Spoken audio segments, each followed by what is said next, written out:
On m'avait demandé de vous parler de l'Avent.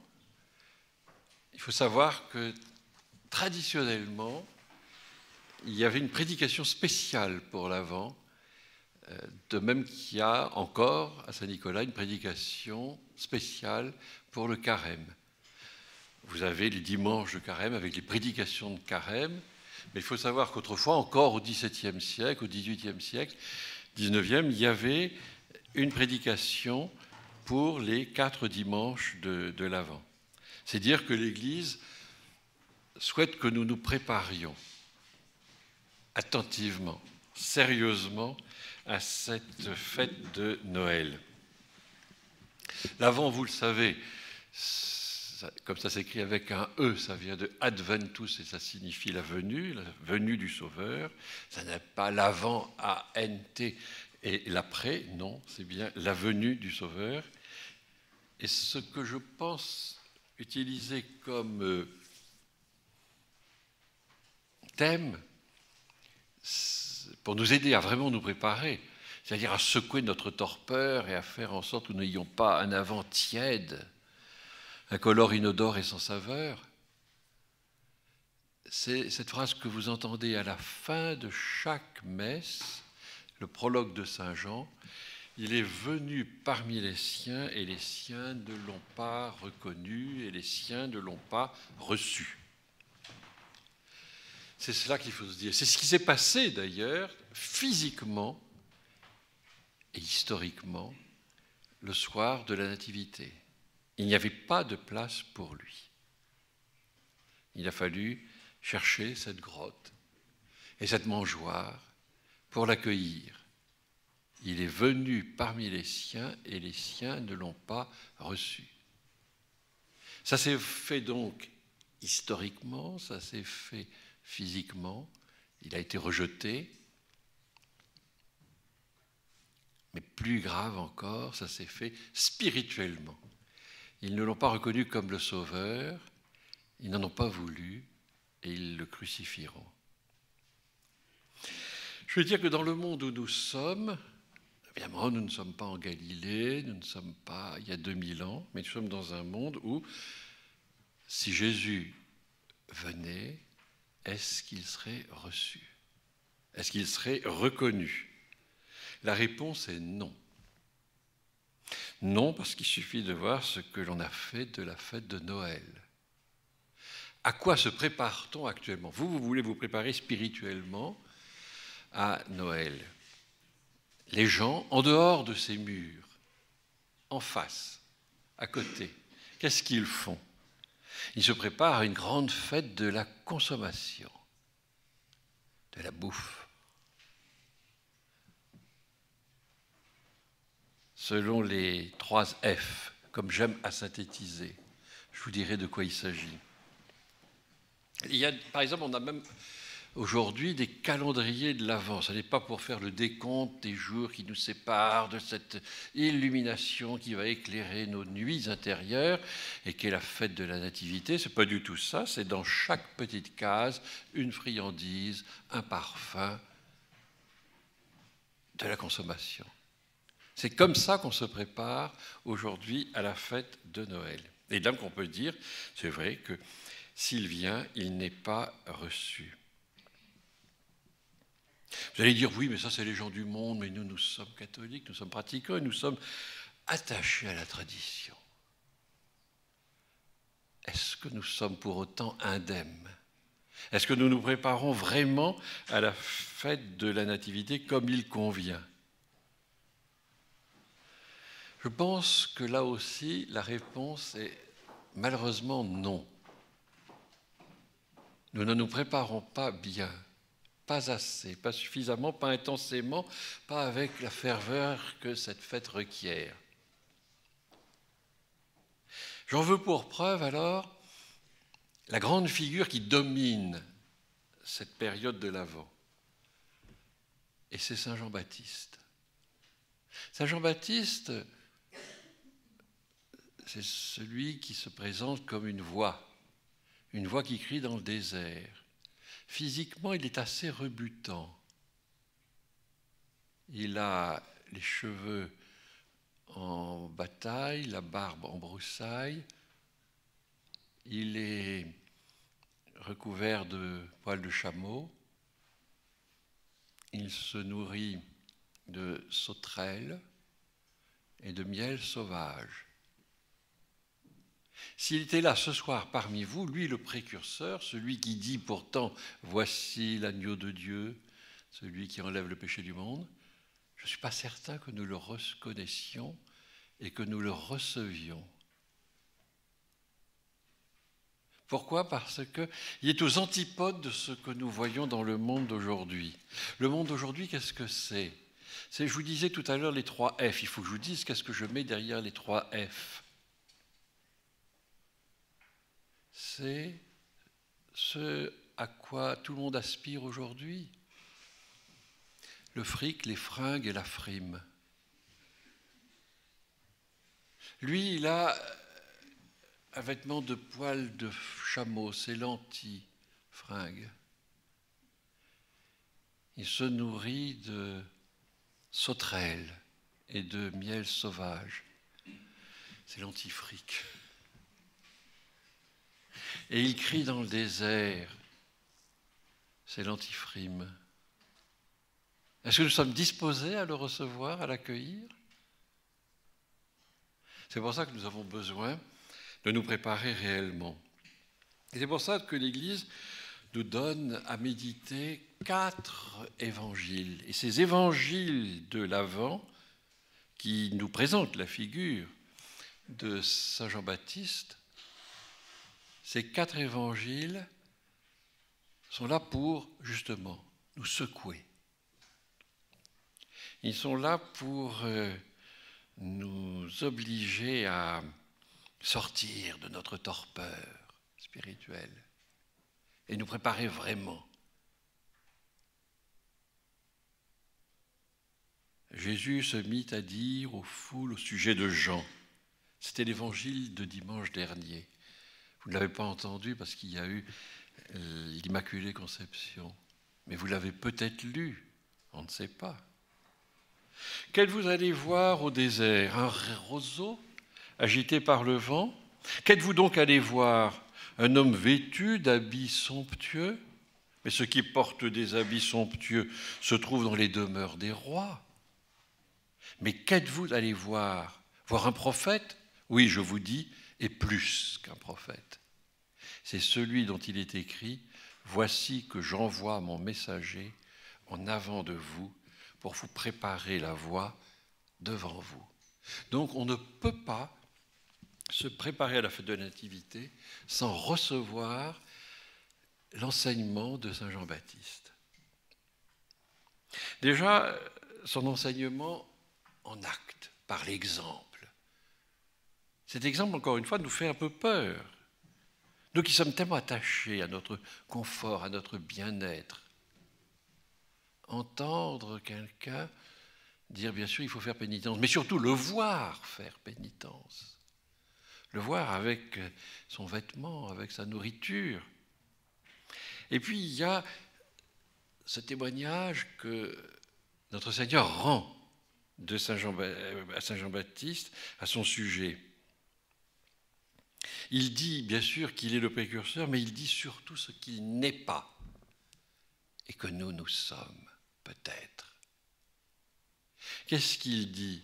Bien sûr, il n'est pas vêtu d'habits somptueux, il n'y a qu'à le regarder avec son manteau de poils de chameau, on comprend. Mais surtout, qu'est-ce qu'il n'est pas ? Intérieurement, moralement, spirituellement, ça n'est pas un roseau agité par le vent. Or, nous sommes souvent des roseaux agités par le vent, c'est-à-dire instables, terriblement instables. Et c'est important de savoir qu'il y a cette instabilité en nous. Pourquoi ? Parce que si nous voulons vraiment faire un Avent sérieux, ça veut dire un Avent avec des résolutions qui tiennent, avec des résolutions qui ne soient pas garanties 24 heures, avec des résolutions qui aillent jusqu'à Noël. Il ne faut pas que nous soyons des roseaux agités par le vent. L'abbé Beauvais, qui a été curé à Saint-Nicolas, dans un petit texte paru dans sa revue de Marseille, Campado dit ceci de façon très juste. Essayons de nous appliquer, essayons de voir ce que c'est qu'un roseau agité par le vent. Parler à ces têtes, qui sont en réalité des têtes frivoles, volages, évaporées, incapables de concentration, d'attention, de silence, pas réceptifs. Essayez de parler à ce peuple de pensées frivoles qui occupe tant de têtes. Parlez à cette tête du relèvement spirituel de l'Église, de la France, de la rechristianisation des âmes. Elle ne s'y arrête pas, elle préfère bavarder sur le réchauffement climatique, le développement durable et autres billevesées. Elle bouge sans arrêt, à la merci des courants d'opinion, des courants d'air. Des futilités suffisent à les occuper successivement. Qui croirait à les entendre que ces inconsistants ont une âme immortelle à sauver, une destinée éternelle à préparer, de redoutables responsabilités à encourir, un compte sévère à rendre? Leur vie morale est tout en impression, épidermique, fugace, volage, des titillations. Rien de profond. C'est ça, un roseau agité par le vent, sans rien de durable ni de fixe. De la volonté, ils n'en ont pas. Ce sont les événements qui veulent pour eux. De la ténacité, encore moins. Leurs désirs se succèdent en se contredisant. Ce qu'ils sont aujourd'hui n'indique guère ce qu'ils seront demain. Compter sur eux, autant faudrait s'appuyer sur un jonc, de l'osier, c'est élastique, c'est pas solide. Ce ne sont que des roseaux agités par le vent. Et là, nous nous disons, c'est important quand même, avant de prendre des résolutions pratiques, sérieuses, de se dire, mon Dieu, guérissez-moi de cette versatilité, de cette mobilité, de cette inconstance, de cette inconsistance. Je vis à la surface de moi-même. Je vis au niveau de l'épiderme, des petites impressions. Ce n'est pas là que le bon Dieu nous parle. Il nous parle au fond de notre âme et au fond de notre cœur. Donc voilà la première leçon que nous avons à recevoir de Saint Jean-Baptiste. Mais il faut peut-être aller un petit peu plus loin. Il dit lui-même, lorsqu'on lui demande, on dit, non, qui êtes-vous? Qu'est-ce qu'il faut répondre à votre sujet? Et il dit, vous direz, je suis une voix qui crie dans le désert. Et là, cette expression désert peut avoir un double sens. Ça peut paraître un petit peu paradoxal parce que pour entendre cette voix, il faut à la fois être et ne pas être un désert. Il faut être un désert dans la mesure où il faut avoir fait le vide en soi. C'est-à-dire qu'il faut s'être débarrassé de tout ce qui nous encombre. Notre sensualité, notre égoïsme, nos rancunes. Ça, effectivement, il faut faire le ménage. Ça, il faut effectivement se dire, je dois chercher ce désert-là.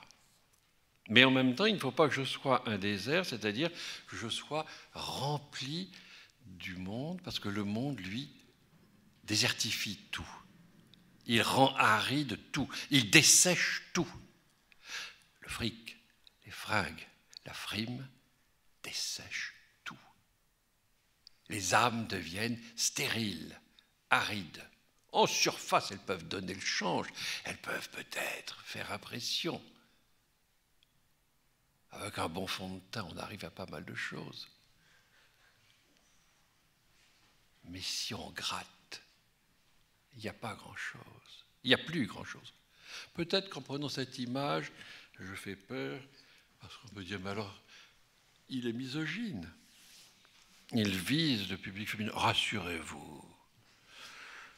Je pense qu'il faut que nous nous disions, soit que nous soyons femmes, attention, effectivement, à ne pas être maquillées comme des voitures volées, et aux garçons, toujours la même image, ne roulons pas des mécaniques de peur de perdre des boulons à chaque tournant. Est-ce qu'il faut que je traduise ou est-ce que c'est clair? J'ai l'impression que vous me comprenez.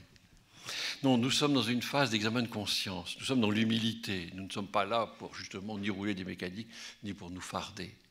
Nous sommes là à nu devant le bon Dieu et nous savons qu'il y a un effort à faire. Alors qu'est-ce que c'est que ce désert? Qu'est-ce que c'est que ce désert qui nous est demandé? D'abord, comprenons bien que quand il parle dans le désert, il parle à des êtres qui ont les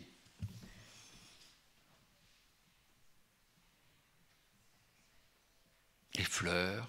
Non, il n'y en a pas des fleurs dans le désert. Il y a peut-être une faune. Oui, dans le désert, il y a une faune. Il y a des animaux. Mais il n'y a pas beaucoup de verdure. Ici, vous avez un texte d'Ernest Hello. Alors, Ernest Hello, âme sensible, s'abstenir, c'est un auteur décapant. Je vous le dis tout de suite. Qu'est-ce que le désert sinon le vide? Ceux-là sont remplis par la plénitude qui font le vide. Là, il vise le premier désert, c'est-à-dire celui qui doit être vraiment installé au fond de nous-mêmes. Nous nous vidons de nous-mêmes, nous nous vidons du monde, de toutes ces préoccupations inutiles, et dont vous vous demandez peut-être comment elles viennent. Mais elles viennent par vos portables, par Internet, par cette curiosité compulsive. C'est ça. Vos fenêtres sont entièrement ouvertes sur cela. Une première résolution que nous pourrions prendre, c'est de faire le désert, se déconnecter des branches, comme dit la chanson.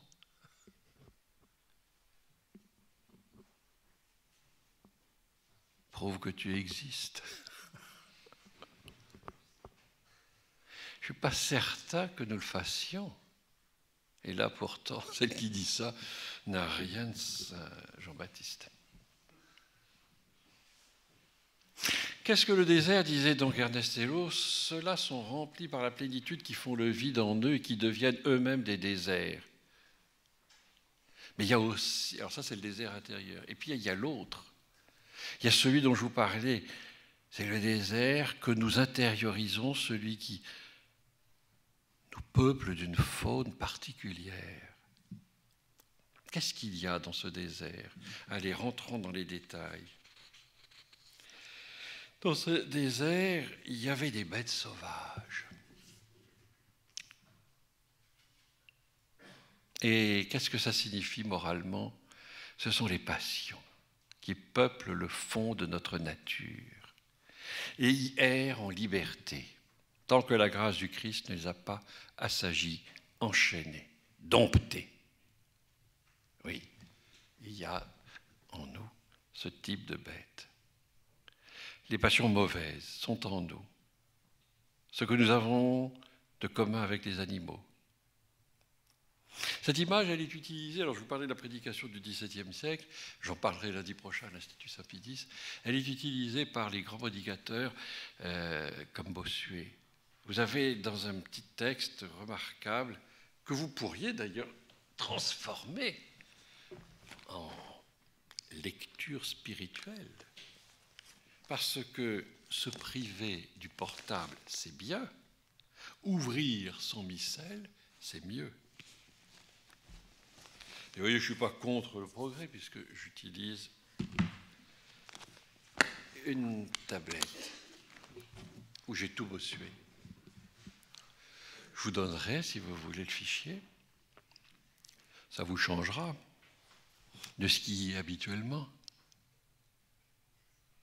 Voici ce que dit Bossuet pour vous montrer un peu que cette faune morale, ou plutôt immorale, elle est bien en nous.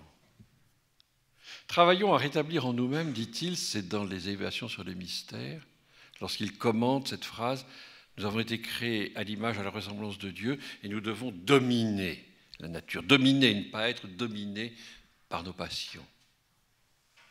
Travaillons à rétablir en nous-mêmes l'empire de la raison. Contenons les vives saillies de nos pensées vagabondes, les roseaux, voyez ? Par ce moyen, nous commanderons en quelque sorte aux oiseaux du ciel. C'est-à-dire toutes ces idées volages, dit-il. Empêchons nos pensées de ramper toujours dans les nécessités corporelles. Oui, il n'y a pas que des oiseaux, il y a aussi des serpents.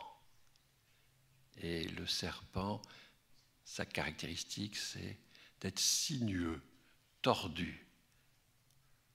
Il avance par reptation.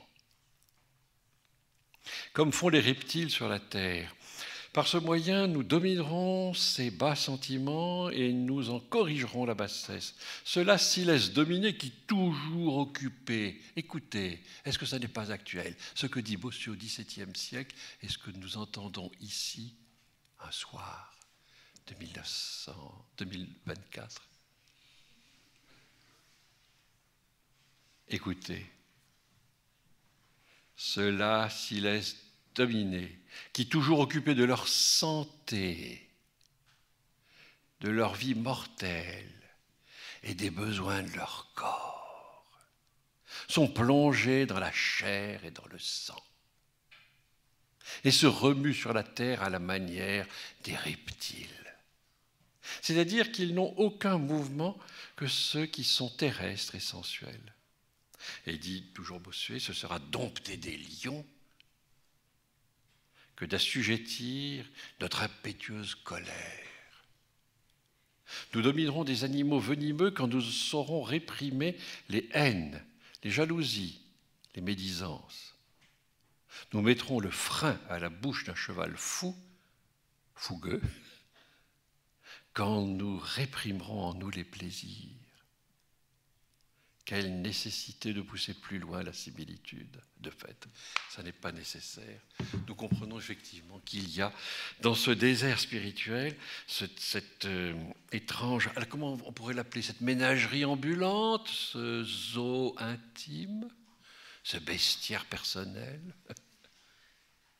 Est-ce que vous avez l'intention de les laisser prospérer dans votre âme? Et vous aurez le culot de dire « Oui, je me suis préparé à Noël. Mais oui, je vous reconnais, mon Dieu, je vous reçois, venez. » Mais non, il n'y aura pas de place pour lui si ces bêtes-là sont encore en notre âme. Donc, bien évidemment, notre première résolution, et vous le savez, c'est de faire un bon examen de conscience, loyal, et une bonne confession. Ça te fait sans dire, et ça va encore mieux en le disant. Toujours dans le texte sur lequel je m'appuie, il y avait ceci. Au désert, il y a des serpents. La description est merveilleuse et affreuse.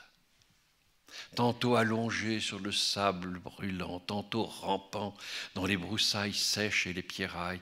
Ces serpents symbolisent tout ce qui grouille en nous, de mystérieux, d'inquiétant, de sournois, mauvais désirs, instinct sensuel, curiosité malsaine, affection suspecte, roublardise intéressée, qui cherche à venir au jour par un glissement continuel dans les replis secrets de la conscience.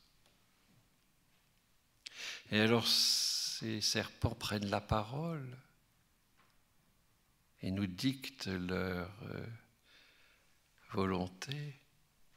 Pourquoi ne fais-tu pas ceci ou cela? Et oui, le serpent est un tentateur. De quoi as-tu peur? C'est toujours le serpent du paradis terrestre qui nous tente en cherchant la complicité de nos instincts. Alors tout ça, évidemment, c'est le désert. C'est le désert rempli du monde et vide de Dieu, malheureusement. C'est dans ce désert-là que saint Jean-Baptiste parle. C'est à ce désert-là qu'il s'adresse. Une caractéristique du désert, vous le savez bien sûr, c'est la sécheresse, c'est l'aridité, la stérilité. Rien ne pousse au désert. La broussaille, le sable sec les pierres. Et c'est effectivement la stérilité bien d'une âme qui n'est pas unie à Dieu. Elle ne produise rien qui mérite d'être gardé, rien qui puisse nourrir, entraîner d'autres âmes. Pas de nobles idées. Elles sont là, elles ricanent, elles cancanent. Toujours épidermiques à la surface. Rien qui puisse nourrir et entraîner d'autres âmes, ni nobles idées, ni beaux sentiments, ni actes généreux, ni dévouement désintéressé, ni religion vraie, ni authentique vertu. Non, ce sont des âmes sèches, donc dures, des cœurs durs, égoïstes, mesquins, au rendement nul, stériles comme le désert. Je ne pense pas qu'il faille que nous soyons inquiets en nous disant mais alors c'est en tout. Non, parce qu'en général notre aridité elle est un peu sélective. Nous sommes arides dans les domaines qui nous déplaisent, où nous n'avons pas envie de progresser. Là, nous ne faisons rien. Puis dans d'autres, on montrera une certaine générosité, on essaiera un petit peu de secouer sa torpeur.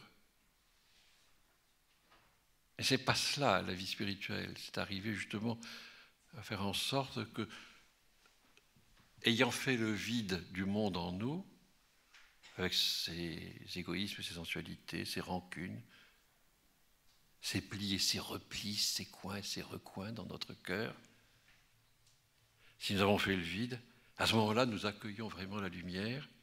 C'est pour ça d'ailleurs que la messe a lieu à minuit, c'est pour bien nous montrer que dans ces ténèbres, nos ténèbres, la lumière jaillit. Notre Seigneur apparaît. Et nous le recevons. Et nous lui donnons sa place. Parce que nous avons fait la place. Parce que nous avons vidé notre âme de tout ce qui ne peut pas ne peut pas coexister avec Dieu. Je vais prendre une image que je prends quand je fais le catéchisme à des enfants. Je leur dis, voyez, l'endroit le plus sacré dans une église, c'est le tabernacle. C'est celui qui contient notre Seigneur, réellement présent. Est-ce que vous voyez qu'on pourrait mettre dans un tabernacle, à côté de Dieu réellement présent, un objet profane ? C'est ce que nous faisons dans nos âmes lorsque nous avons reçu la grâce de Dieu et que nous voulons dans un coin, dans un recoin, dans un pli, dans un repli de notre âme, garder notre égoïsme. Oui, bien sûr, je récite le Notre Père. Oui, bien sûr, je dis, pardonnez-nous nos offenses, que nous pardonnons à ceux qui nous ont offensés. Mais, sauf, excepté, un tel, une telle. C'est ce un tel et une telle. C'est ce sauf, c'est cet excepté qu'il faut pulvériser si vous voulez vraiment faire une préparation à Noël. Sinon, vous direz au bon Dieu, oui, venez, je vous reçois, mais il faudra que vous cohabitiez, que vous coexistiez. Non, le catholicisme n'est pas pour la cohabitation. Il faut que nous le disions. Dieu veut sa place, toute sa place, en nous, la première. C'est dans l'imitation de Jésus-Christ, c'est dit en latin « da locum Christo ». Ça sonne comme un ordre. Ça claque comme un ordre. « Da locum Christo ». Donne sa place au Christ. Laquelle ? La première. Tout le reste, c'est de la littérature. C'est-à-dire du vent. Les roseaux agités. Vous connaissez maintenant. Alors l'avant est fait pourquoi ? Eh bien, il est fait justement pour nous obliger à réfléchir. Et que nous nous disions, il faut sortir de ce désert spirituel et acquérir véritablement cette richesse intérieure, recevoir vraiment Dieu. Et alors là, ça n'est plus son exemple, ça n'est pas son contexte, géographique, contexte géographique, le désert dans lequel il vit et où il parle, ça n'est pas cela. Contexte zoologique non plus, c'est pas ça. Ça n'est plus, c'est lui-même qui va parler. Et qu'est-ce qu'il dit? Il ouvre la bouche. Il est une voix qui crie dans le désert. Qu'est-ce qu'il crie? Qu'est-ce qu'il dit exactement? Eh bien, il dit que le jugement est proche, que le châtiment arrive et que nous avons des efforts à faire pour nous sauver. C'est comme ça qu'il a annoncé Jésus-Christ. Et nous allons l'entendre dans les dimanches qui viennent. Nous allons l'entendre mieux. Vous allez l'écouter. Qu'est-ce qu'il vous dira? Eh bien, il vous dit ce que vous savez déjà, mais que nous ne vivons pas assez, malheureusement. Préparez les voies du Seigneur, rendez droit ses sentiers. Mais oui, parce que nous sommes des êtres un petit peu trop tortueux, sinueux. Cette rectitude nous manque. Rendez droit ces sentiers. Comblez les ravins. Il y a des nids de poules dans les âmes. Il faut combler tout ça. Aplanissez les montagnes et les collines. Là, c'est l'inverse. Il y a des petits édicules, des petits monticules ridicules sur lesquels nous jugeons notre petit moi, notre vanité. Alors ça se manifeste par quantité de choses. La vanité, la coquetterie, le qu'en dira-t-on, le respect humain. C'est ça. Tout ça, ça doit être, tout à l'heure je vous disais, il faut pulvériser les exceptions, c'est-à-dire au fond, la façon dont nous nous dispensons de la loi de Dieu. Mais je dirais ici, il faut aussi, avec autant de force, autant de vigueur, se dire comment est-ce que je vais faire relever ce qui est effondré en moi. Et qu'est-ce qui est effondré en moi? Ça peut être effectivement ma ferveur. Alors parlons un petit peu concrètement, où est-ce que j'en suis du côté du chapelet? Qu'est-ce que c'est que le chapelet pour vous? Un dose homéopathique peut-être? Un granule de temps en temps? Du bout des doigts, du bout des lèvres? Est-ce que c'est le chapelet complet? Est-ce qu'une petite dizaine? Une demi-dizaine? Un quart de dizaine? Peut-être que votre chapelet est enterré, enfoui dans votre tiroir, qu'il va falloir l'exhumer. Si c'est le cas, faites-le dès ce soir en rentrant. C'est comme ça, n'est-ce pas, que nous nous remplissons de Dieu, et c'est comme ça aussi que nous arrivons à nous vider de nous-mêmes. Nous sommes un petit peu là dans des vases communicants. Et il ne faut pas se dire qu'on va pouvoir cohabiter, c'est impossible. Préparez le Seigneur, rendez droit ses sentiers, comblez les ravins, aplanissez les montagnes et les collines, faites de dignes fruits de pénitence. Alors là, vous allez me dire, mais non, Saint Jean-Baptiste ne le connaissait pas. Laissez-le nous. Quoi? Notre portable. Gens de peu de foi. Bien sûr que Saint Jean-Baptiste ne connaissait pas le portable. Mais quand il vous dit faites des fruits de pénitence, c'est dire quoi? Jeûnez. Faites jeûner votre curiosité. Allez, soyons pratiques, concrets. Êtes-vous capable, ce soir, en quittant cette conférence, de ne pas consulter votre téléphone portable jusqu'à demain matin, l'heure de votre réveil? Êtes-vous capable? Ou êtes-vous de pauvres petits êtres superficiels, roseaux agités par le vent, incapables d'une résolution qui tienne? Si c'est le cas, vous ne préparez pas l'avant. Cette conférence n'est plus pour vous. Sortez. Et malheureusement, le respect humain vous retient. Faites de dignes fruits de pénitence. Là, qu'est-ce que vous voulez, c'est net, c'est clair. Évidemment, quand on vous dit « faites de dignes fruits de pénitence », vous entendez ça de façon calme, zen. Pourquoi? Parce que ça reste très abstrait. Vous avez placé la prédication de Saint Jean-Baptiste à une hauteur stratosphérique, là où elle ne risque pas d'atterrir dans votre vie, là où elle ne risque pas de se planter au milieu de votre cœur. Alors vous ne vous préparez pas. Non, moi ce que je crois, c'est effectivement faites de dignes fruits de pénitence avec ces objets qui vous asservissent. Je ne parle pas simplement des occasions de péché que ça peut représenter, mais ne serait-ce que déjà cette mobilité compulsive qui est entretenue par le besoin frénétique de consulter l'écran.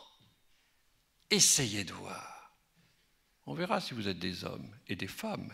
Et parfois, il y a des femmes qui sont plus hommes que des hommes, moralement. Est-ce que vous êtes capable, en quittant cette salle, de ne pas consulter votre écran jusqu'à demain matin, sans pratiquer le lever de nuit à minuit, pour voir, on ne sait jamais.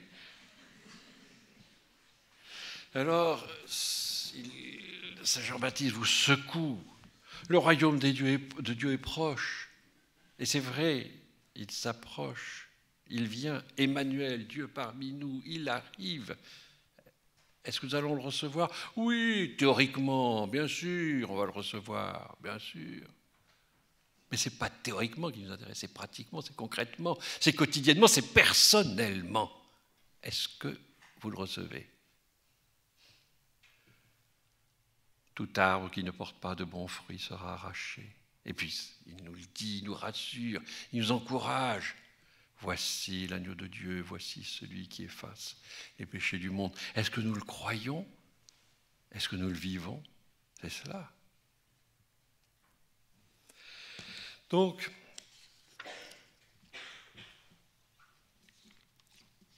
on entre maintenant dans la dernière partie, la plus utile peut-être, la plus concrète. Il faut voir, et là, tout ce que je vais dire de façon neutre, vous devez immédiatement le traduire à la première personne du singulier. Qu'est-ce que je dois faire, moi?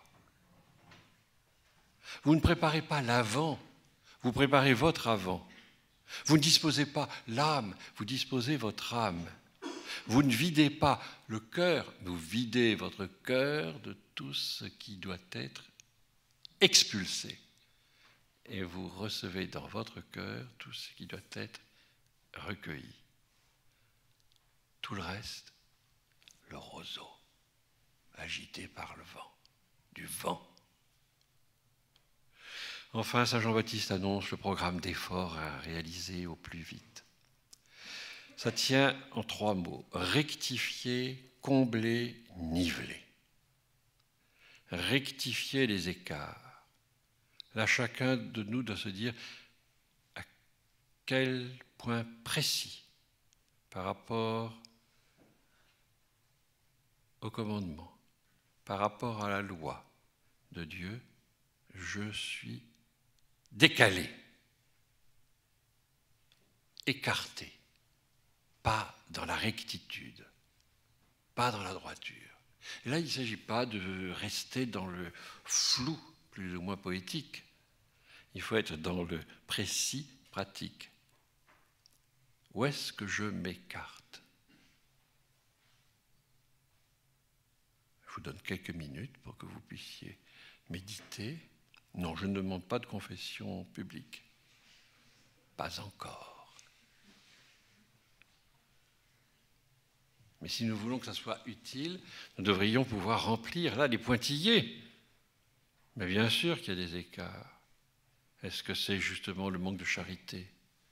Est-ce que c'est le manque de fidélité au devoir d'État? Est-ce que je ne suis pas d'une paresse crasse? Est-ce que ce n'est pas ma vanité? Justement, je roule des mécaniques et je perds des boulons à chaque tournant. Est-ce que ce n'est pas effectivement la sensualité? Est-ce que Je ne m'écarte pas du droit chemin parce que tout simplement, je ne prie pas. Pour moi, la messe, c'est assistance passive.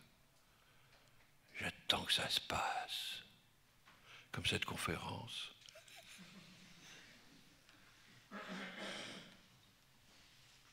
Ça ne suffit pas.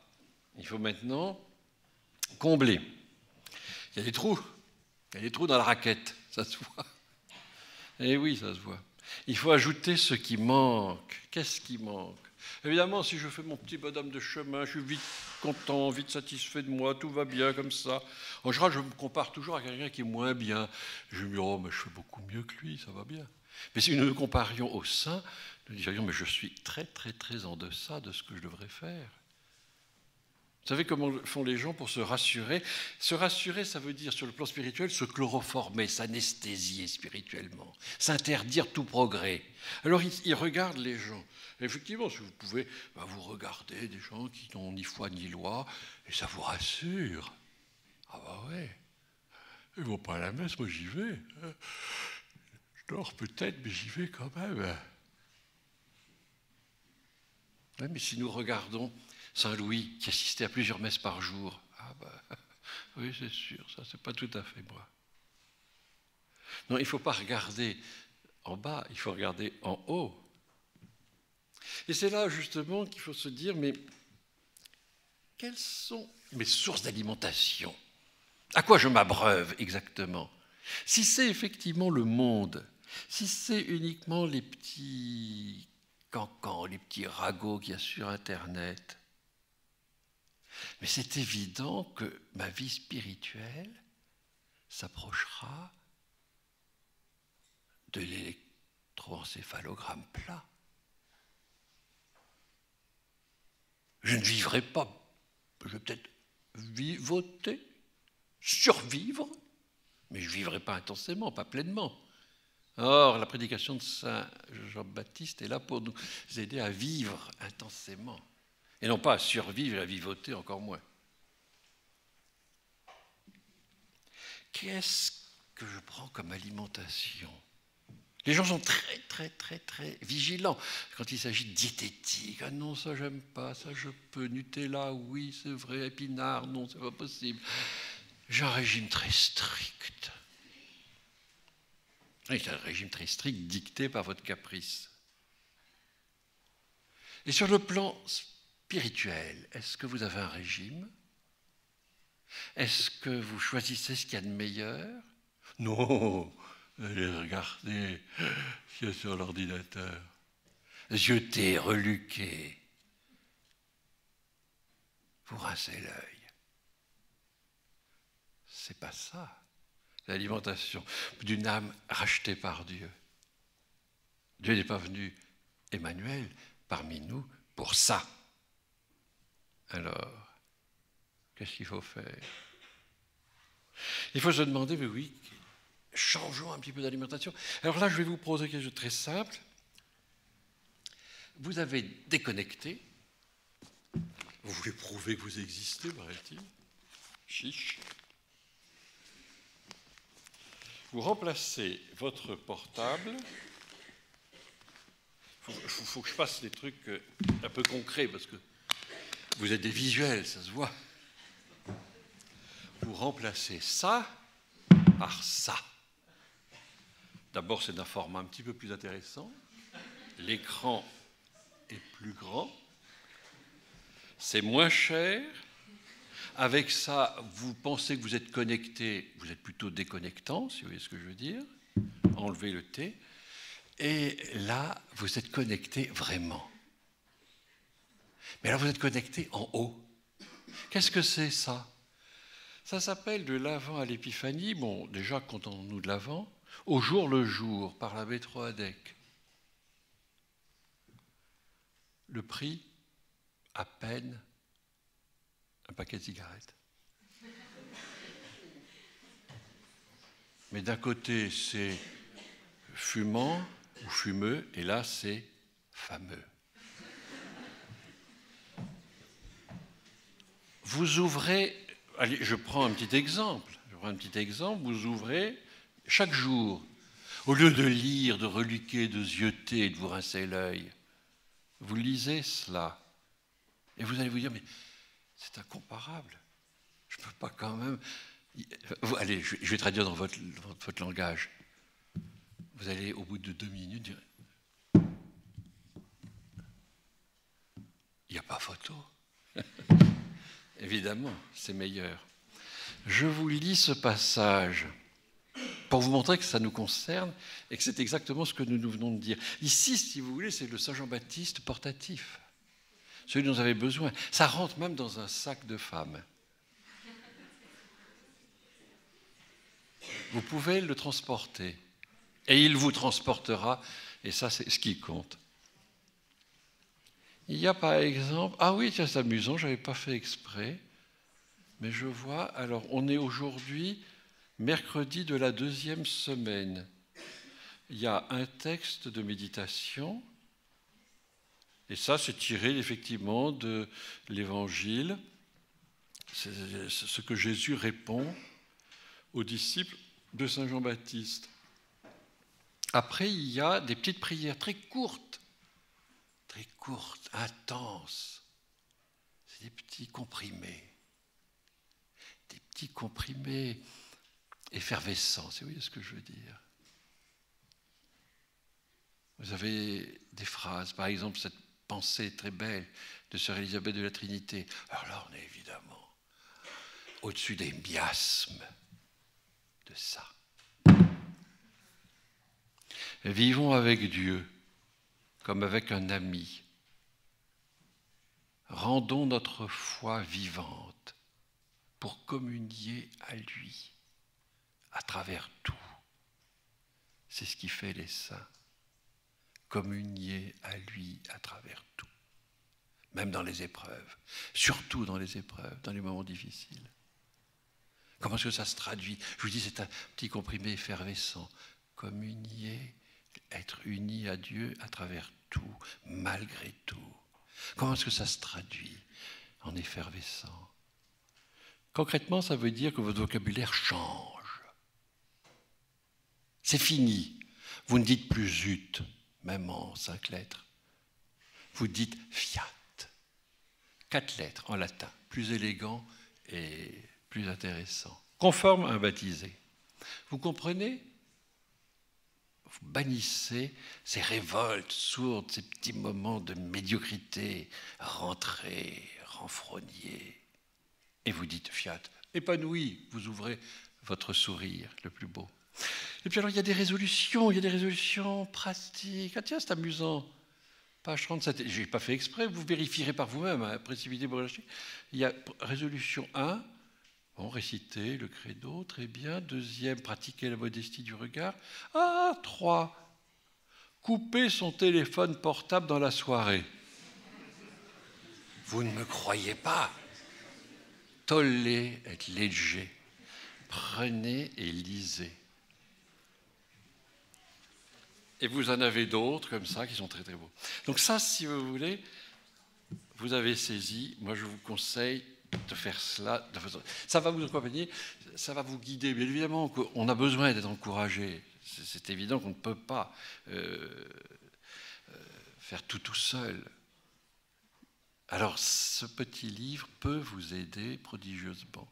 Si vous ne l'avez pas, vous pouvez au moins, mais c'est plus difficile, ouvrir votre missel, et ouvrant votre missel, vous pouvez au moins lire l'Épître, l'Évangile. Si vous les traduisez en résolution pratique concrète à la première personne du singulier, en disant « je vais faire un effort, comme dit saint Paul, sur ce point-là », ça sera positif. Mais l'avantage de ce petit livret, dont je vous relis le titre et dont je vous dis qu'il vaut 9 €, de l'Avent à l'Épiphanie, au jour le jour, par l'abbé Troadec. Alors, il faut conclure. Qu'est-ce qui va se passer si vous avez suivi ces conseils? Qu'est-ce qui va se passer dans votre désert? Bien évidemment, vous apercevrez qu'à la fin, vous avez réussi effectivement à dompter, dominer cette faune, ces caprices, ces rancunes. Ça, c'est une chose. Et puis vous apercevrez évidemment aussi que vous êtes un peu plus fécond. Rendre service, c'est pas se faire avoir, comme pensent les gens. Non. Se donner, se sacrifier, c'est pas être une bonne poire, comme pensent les gens du monde. Vous arrivez à comprendre ces choses-là. Qu'est-ce qui va se produire aussi? Il va se produire que, évidemment, mieux unis à Dieu par les sacrements, la confession, la communion, la prière, une prière personnelle, fervente, assidue, persévérante surtout, et plus encore confiante. Vous apercevrez qu'à ce moment-là, ce qui était autrefois votre aridité spirituelle, va devenir une avidité, un grand désir de recevoir Dieu, de l'accueillir, lui, l'Emmanuel. Vous passerez de l'aridité à l'avidité. Et c'est la leçon de l'Avent. Qu'est-ce que c'est que l'Avent? Vous le chantez et il faut le faire vôtre. Qu'est-ce que c'est? C'est rorate sceli de super, n'est-ce pas? Et nubes pluant justum. Ça montre bien, n'est-ce pas, que d'en haut, le Sauveur vient et irrigue tout ce qui était craquelé, desséché en nous. Et nous retrouvons, n'est-ce pas, cette fécondité, cette souplesse aussi. C'est cela qui vous est offert. Quand Saint Jean-Baptiste vous dit, avec son langage un peu âpre, mais quand il vous dit « Voici l'agneau de Dieu, voici celui qui enlève le péché du monde, voici celui qui le sauve », il vous invite effectivement à l'accueillir comme cela. Et il faut que vous demandiez ça. Alors, la grâce que vous allez demander à la Sainte Vierge, c'est bien cela. Transformer mon aridité en avidité.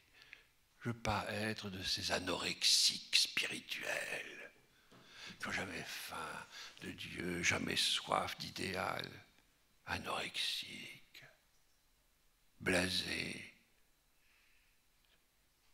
à 18 ans. Quel programme! Moi, quand on est 70, je serais à l'hôpital Sainte-Anne si j'étais dans cet état-là. Vous savez, l'hôpital psychiatrique. Non, nous disons, l'abbé Renaud de Sainte-Marie et moi, même à 70 ans, je sais, il ne les fait pas. Nous disons, tous les matins, nous allons à l'autel de Dieu qui réjouit notre jeunesse. Mais évidemment, ce n'est pas la jeunesse de la carte d'identité, ballot. Non, c'est la jeunesse du cœur, c'est autre chose. Eh bien, c'est ça que je vous souhaite. C'est ce que vous ayez cette avidité. Ce qui est le propre de la jeunesse, c'est cet amour, ces grands désirs, c'est d'avoir cette appétit. Donc, ayez un avant, non pas médiocre, pépère ou mémère, j'en sais rien, selon votre genre, mais ayez un avant généreux, désireux. J'ai envie presque de dire insatiable, inextinguible. Ça a sonné, ainsi soit-il.